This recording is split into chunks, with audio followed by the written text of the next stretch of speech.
So my name is Daryl Prince. I wanted to reach out to you as a person, as an American citizen, as hopefully first and foremost as a friend who I've personally encountered, and if not, hopefully will encounter at some point in time. But this is important for you no matter what, because it does involve you. I want to apologize. There are major problems in the world for which, the drive of my life have gotten me to a point where I can make changes as I will. Haven't done enough. I haven't talked to the American people. I haven't talked to anybody about all of what's really going on.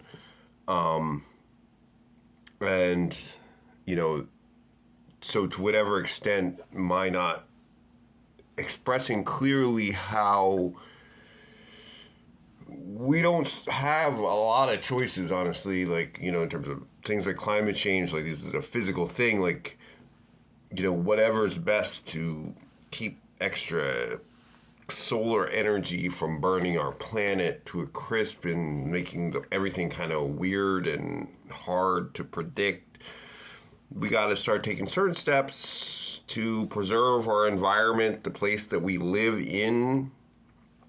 We can't just, blow up the whole energy infrastructure. We can't waste 2/3 of all we produce, and humanity right now wastes 2/3 of all produced. So if we pull 100 billion tons out of the environment, we take 2/3 of that and we just throw it away. Or it becomes waste gases that actually heat the planet. And it's, being a chemist and having spent a lot of time in, and thinking about energy and thermodynamic transfers, I really think about how much heat changes things over time. And I've seen the equations where, temperature dependent, and then also same thing with biologicals, like,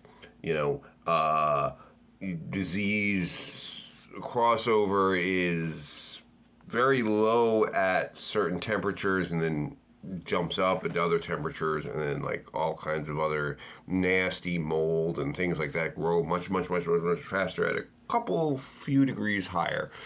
Like everything, it's temperatures kind of depend on everything. So when you talk about adding 4 or 5 degrees to a particular region, there's a lot of things, it's so much more energy, and it's energy that is different, so usually it goes to things you don't like that probably gonna hurt you, so you just don't want to do that. So we got to stop that ASAP. When scientists like me don't jump up and down for no reason, scientists are kind of in some certain ways behaviorally conservative, and people kind of think they don't know what they're talking about because they're parsing for all the different possibilities rather than just be like, yeah, it's this. But they don't really know. They go, well, this, and this. Well, I will definitely tell you this because I don't want to tell you no lies, because I'm going to tell you the truth every time. But to the best of my knowledge, we are on pace for, global changes for which we cannot properly predict, and everything to date has demonstrated that we are going up in temperature because each person is releasing 60 to 70 pounds per person per day of carbon dioxide in the United States. You know how there's a lot of people and a lot of cars and things like that? That's just from the oil we burn. It's not from everything else. At the end of the day, with everything else, in terms of carbon, we are burning enough to be about our human body weight. 180 pounds or so per person per day. If we added in all the rest of that, close to that. But I can tell you just from oil, It's 70 pounds per person per day, and you can look that up yourself. EIA, 860 pounds per barrel per day, and we burn 22 million barrels of oil per day. 22 million barrels, that's bigger than the entire Capitol building we burn every day in terms of oil. It mixes with oxygen and becomes lots more carbon dioxide. So even if we didn't know that carbon dioxide, which we're releasing 70 pounds for me, you, and every person you know per person per day, was insulation for the earth, which we do know, and we started measuring in 1850, then, but just 70 pounds per person per day that I can look up, and I can guarantee that that's a real fact. That something's wrong there. We got to figure something out because that doesn't sound right. And then, we know it heats the earth. And so now we have extra energy coming into the earth. And now the entire thermostat for the entire earth is increasing day by day. And we don't know what's going to happen. So do we keep doing the same thing that's destabilizing a system that we don't fully understand, that all of our lives are dependent upon, and everything that keeps us knowing what the weather is, what the temperature is, what's going to happen? Can we grow crops, food at the grocery store, kind of important. And with a booming population, I mean, we went from, we were about 1 billion people before, we're about 8 billion now, we're on track for 12 billion. So we got to figure it out, and it's very important. Like, it's not just it's very nuanced. There's a long conversation to be had. Like, people should have kids. They should, you want people to want to be places. You want to have the kind of place where people want to immigrate to, because that means that you're doing something right and something good, and people appreciate that. And you want to strive to be the kind of place where that happens. And I have a vision for that. And it's not too hard from what we're doing.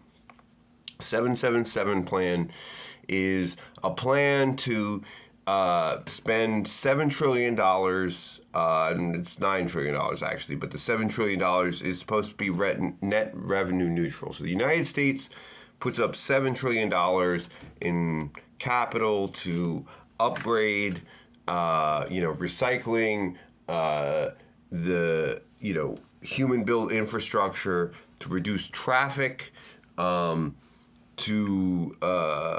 make sure that there's planning for mass transit for people to get from place to place, because there's a lot of things we think we understand about transit and how we like, but we really haven't tried anything else. Like, it takes a little while, and we can figure out how to understand those things better and make those decisions better. But I think we really have to flood money to the states to upgrade the current infrastructure, like to keep it from falling apart. Train lots and lots and lots and lots and lots and lots and lots and lots and lots and lots and lots and lots of people how to build with their hands and how to understand energy and the resources, and then provide them with resources and a couple of steps where you can be at one level one time and then really take another step, so you learn a lot for a year, and then you take another step and unleash the creativity of humanity, especially in America. We have the money to do that, we can do that, and we actually have to do that.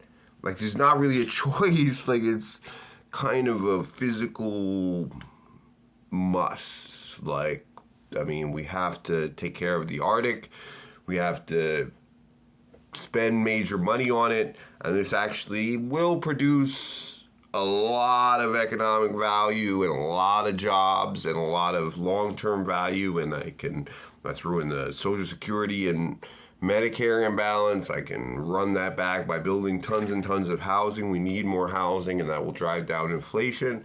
And we need to start thinking about how we build housing and how we build people together. Like, Some of the stuff is technology, but some of it is as simple as building on a community kitchen at the end of every 11 units of housing, and probably a big community living room too. But my name is Daryl Prince. The call for unity at Algorithm, and then the next is the actual update facts, and this was more like a vision and treaty.